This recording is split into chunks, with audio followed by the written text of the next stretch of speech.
So herring போன்ல இப்படி நான் ஸ்டார்ட் பண்ணும்போது இது எனக்கு ஸ்டார்ட்டிங் பாயிண்ட். அப்ப நான் என்ன பண்றேன், இந்த லைன்ல இங்கிருந்து எடுத்து இங்க போறேன். இப்ப கீழ இருந்து மேல போம்போது ஃபர்ஸ்ட் இந்த இடத்துல ஒரு பேக் ஸ்டிட்ச் போட்டுக்குவோம் நம்ம. ஓகேவா? ஸோ இங்கிருந்து நான் மேல போறேன். அகைன் மேல இருந்து நான் என்ன பண்ணணும், இந்த மாதிரி டர்ன் பண்ணி சிக்கு கோலம் மாரி டர்ன் பண்ணி கீழ வரணும். அப்ப கீழ இருந்து மேல போயாச்சு. மேல இருந்து நான் என்ன பண்ணணும், இப்படி ரொட்டேட் ஆகணும். அப்படி ரொட்டேட் ஆகணும்னா என்ன ஆகும், நமக்கு டைரக்ஷன் சேஞ்ச்.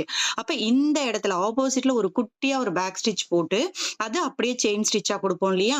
இப்ப இந்த இடத்துல எனக்கு என்ன இருக்கு, ஒரு பேக் ஸ்டிட்ச் வருது. அதுக்கப்புறம் ஒரு செயின் ஸ்டிட்ச் வருது. அகைன் நான் என்ன பண்ணணும், மேல இருந்து கீழ இறங்கணும். அப்ப மேல இருந்து நான் கீழ இறங்கணும் அப்படின்னு சொன்னா என்ன பண்ணுவேன், அதுக்கு ஆப்போசிட்ல இப்ப மேல இருந்து கீழ வரப்போறோம் இல்லையா? அதனால அதுக்கு ஆப்போசிட்ல ஒரு பேக் ஸ்டிட்ச் எடுத்து அப்படியே கீழ வரேன். ஓகேவா? அகைன் வந்து நம்ம கோ சிக்கு இந்த டைரக்ஷன் வந்து இப்படிதான் வருது. இந்த டைரக்ஷன்ல தான் வருது. மேலேயும் இதே டைரக்ஷன் தான். கீழேயும் நீடில் வந்து நீங்க இதே டைரக்ஷன்ல தான் ரொட்டேட் பண்ண போறீங்க. ஓகேவா? அப்போ இந்த இடத்துல பாத்தீங்கன்னா எனக்கு என்ன இருக்கும் அப்படின்னு சொன்னா 3 செயின் ஸ்டிட்ச் இருக்கும். அதாவது பேக் ஸ்டிட்ச் 2 ஒரு செயின் ஸ்டிட்ச். மொத்தமா 3 செயின் ஸ்டிட்ச் வந்து இந்த இடத்துல நமக்கு கவர் ஆகும். ஓகேவா? இப்போ இங்க வந்துட்டேன். அகைன் நான் கோலம் இப்படி திருப்பணும் இல்லையா? அதனால இங்க ஒரு பேக் ஸ்டிட்ச், அத ஒரு செயின் ஸ்டிட்சா குடுத்து அகைன் நம்ம மேல போகணும். அதுக்கு ஒரு பேக் ஸ்டிட்ச்.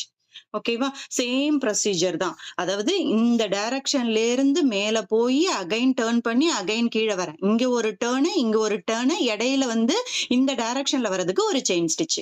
ஓகேவா?